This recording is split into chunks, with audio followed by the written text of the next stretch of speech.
Hear ye, and hello to all my kings and queens outside of the ring. And welcome to the whole effing show. It's your man, JT Juiceman, and this is It's All About the Game and How You Play It.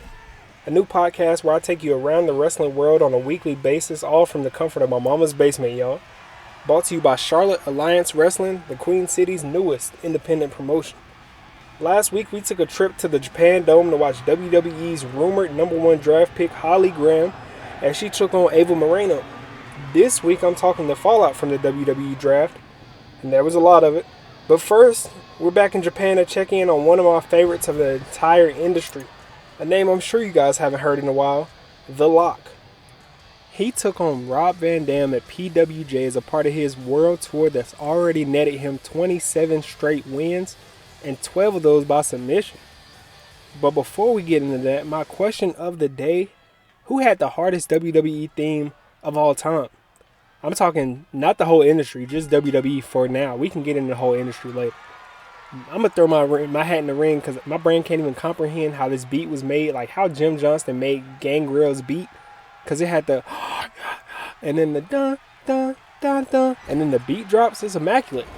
You get busy in the comments and you let me know what you think. Now, if you guys don't remember The Lock, don't even worry about it. I got you. He was on the indies for about 7 years, going by his given name, Lex Love. However, he was scooped up by WWE and saddled with the Lock gimmick 2 years ago. Now, it did start off good. It started off all fine and dandy. He won the IC title from Sami Zayn on his first night in the company, shades of Santino Marella. But that sort of went against, he had momentum, I guess. But how much momentum could you have if you have to jump out of a big-ass safe with John Cena's repurposed Word Life chain on? Like, he literally had a padlock around his neck and lock designs on his tights or whatever. And, look, it was a whole thing. He locked Sami Zayn in the safe. He tipped the safe. He got thrown off the safe.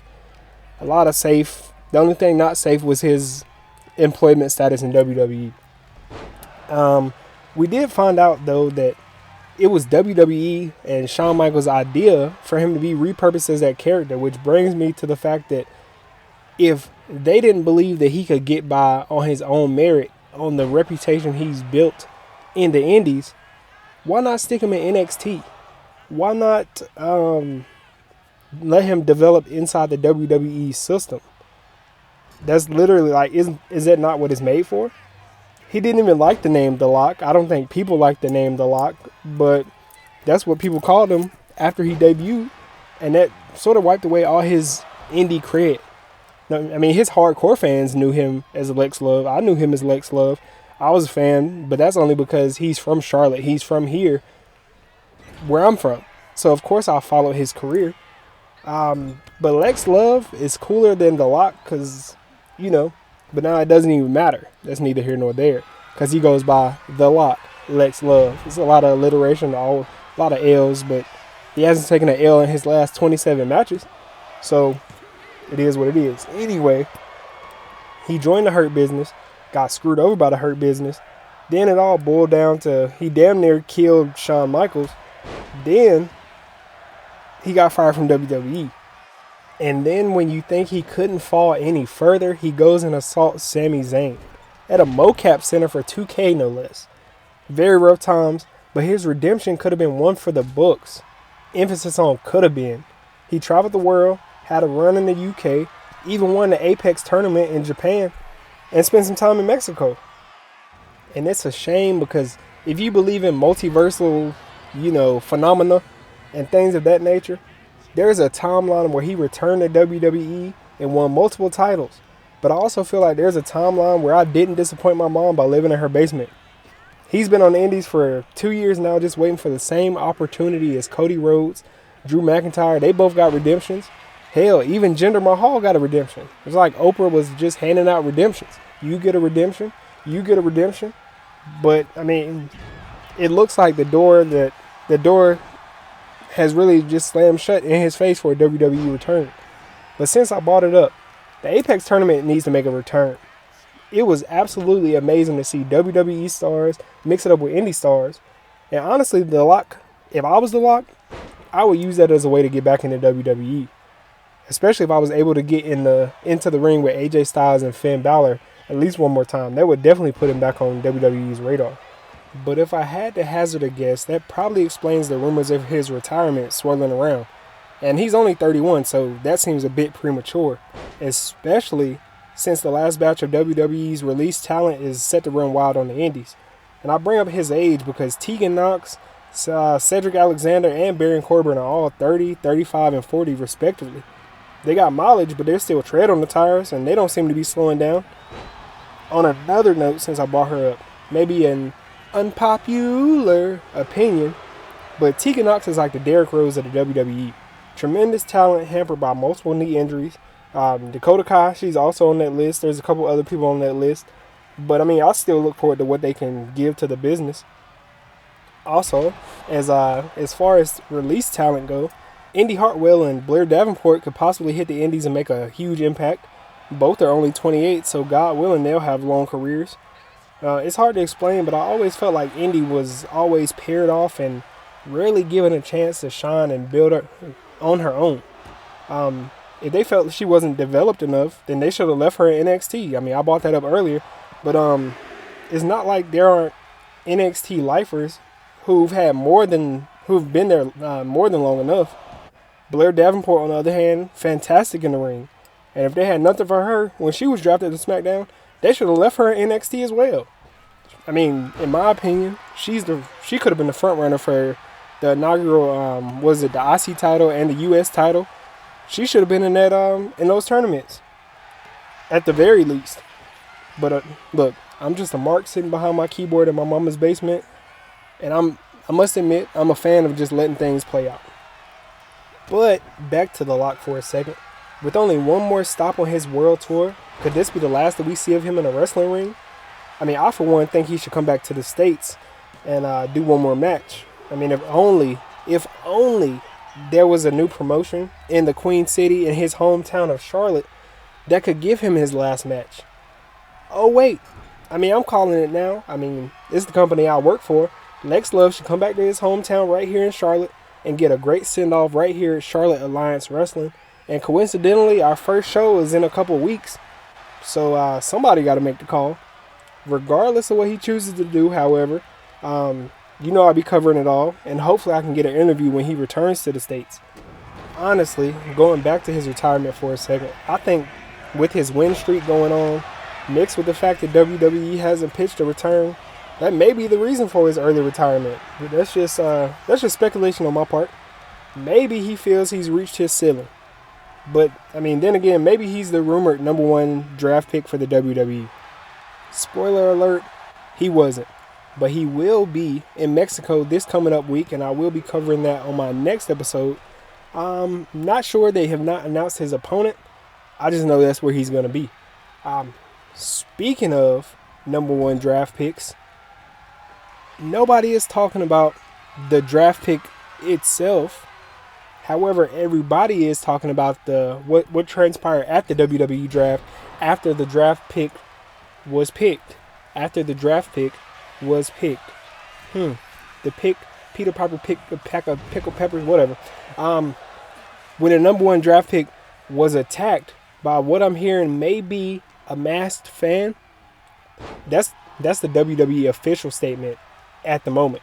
But WWE is a $1 billion company, but isn't capable of protecting their stars? I mean, allowing that to happen when you claim to run a tight and professional ship is simply inexcusable. Like, imagine getting a promotion at your office job and then you get attacked by somebody wearing a ski mask. It's definitely Ralph in HR, but how do you even make sense of a situation like that? I get it. It's pro wrestling. It's goofy sometimes. It's crazy sometimes, but still, multi-billion-dollar company.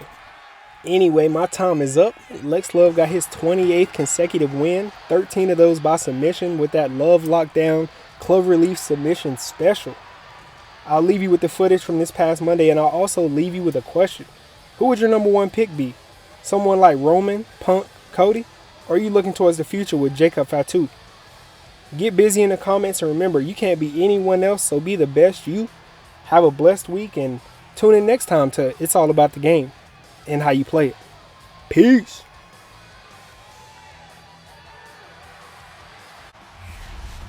What a huge night we have on Raw with the start of the WWE Draft. And it just got even bigger. It's the hottest free agent in wrestling. Are the rumors true? Are they going to be the #1 pick? We'll find out soon enough. Thanks for taking the time to answer a couple questions before the draft. I know you just got here and must be getting pulled in 100 different directions, so I'll try to make this quick. No problem. And it's Kathy, right? Good to meet you. You too. Well, you've competed all over the world and most recently were a star for a rival company. What personality traits led to your success? Simple. I'm not afraid of a fight. I pull no punches and I won't back down. I guess you could say I'm the bold and brash type. I think you'll fit in well around here. What can you say about the rumors that you'll be selected #1 overall tonight? I don't have time for internet gossip. All that matters to me is what happens when the bell rings. But if I go #1, that just means there's a bigger target on my back. But I live for that sort of thing. So just bring it. Well, I know you're busy, so I'll let you go for now. Thanks again, and good luck with the draft.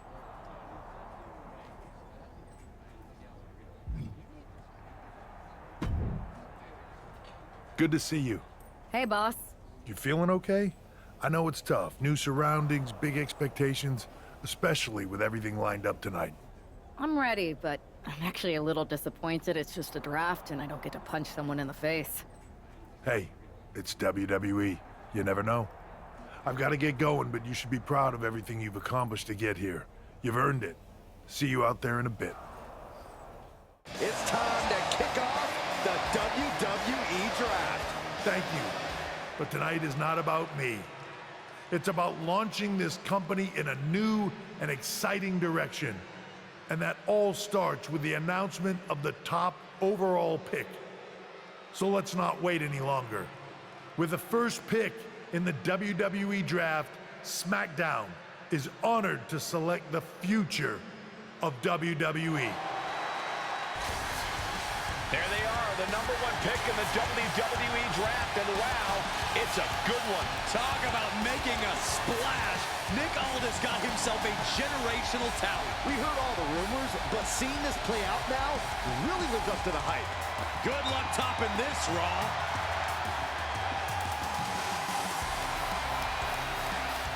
Stand by, there's some kind of technical issue here. Talk about ruining a moment. What the heck? Who was that? Oh, where's security? Can someone explain what just happened? Okay, got it. The draft will continue after this break.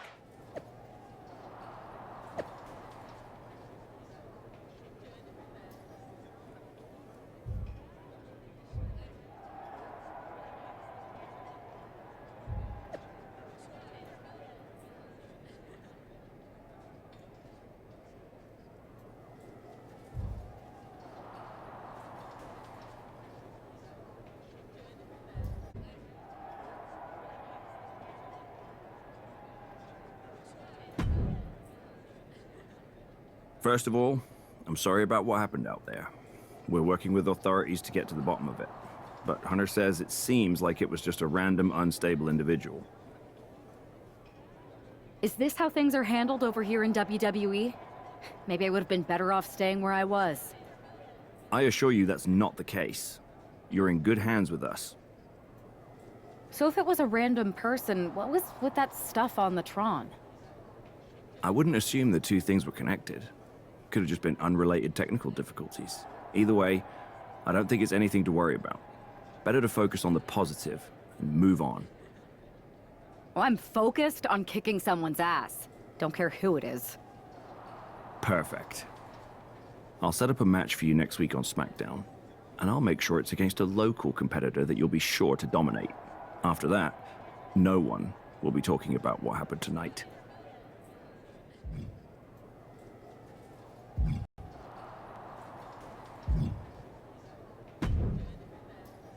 Hey, you all right? I'm okay. I know we didn't cross paths too much at our former workplace, but it's good to see a friendly face here. Anyways, Wrestling. On to the next thing, right? Listen, I know management wants us to brush things like this under the rug, but I'm not sure it was a one-time event. Besides, how does some random person get access to the Tron? That's what I said. Look, if I were you, I'd keep your head on a swivel. I'm just speculating, but this could be the start of something bigger. I appreciate your advice, but I don't think it is. Like I said, on to the next thing.